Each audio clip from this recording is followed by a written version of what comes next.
The most common question that I receive about my travel themed book box is, how do you choose the surprise novel? So my method is I've got a giant stack of books on my bedside table at all times of books around the world. This might be books that take place in those destinations or written by authors that are from that location. And as I'm reading, I'm thinking to myself, is this something that I would recommend to a friend? So is this a good book? And is this a book that makes me feel like I've stepped off the page and into that destination? So those are my two main criteria, because my goal for my readers is that you're going to be interested and curious and excited to read more literature from this location.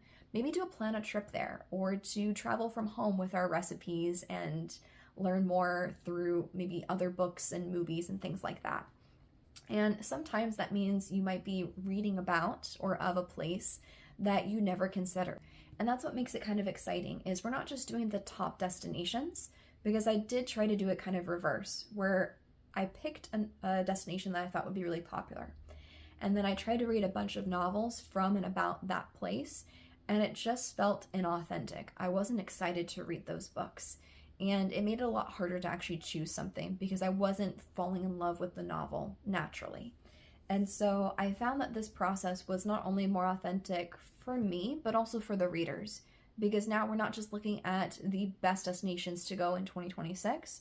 We're looking at what are the best novels to take you to different destinations around the world. So because of that, I'm not limited anymore to a particular genre or a particular time period or type of author. Now I get to fall in love with the book and destination with you. And so maybe a novel might take us through a scavenger hunt and mystery through that location. Maybe we're doing a historical fiction of a person that really made a significant impact, not only during their time period, but also we still see those ripple effects today.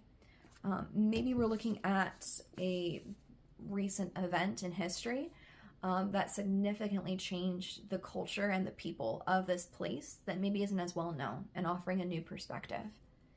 Maybe we're looking at a person who is almost kind of a mythological figure, just the way that they're depicted in the historical record, but we don't really know their story. And so now here's the opportunity to learn more about them. And so this makes it a lot of fun to kind of dive into these different locations. And what's really exciting is we might revisit destinations in the future, because as we know, there are so many wonderful books and writers out there that you can't just choose one to encompass an entire country. And so we can then revisit maybe to a different genre, maybe a different time period, maybe a different focus and perspective. And this allows us to travel places again and again, because just like any good book, when you read it a second time, or any destination you go to for a second, third, penultimate time, you're always going to discover new and exciting things. And so if this sounds intriguing to you, welcome aboard. We're now boarding our next destination, and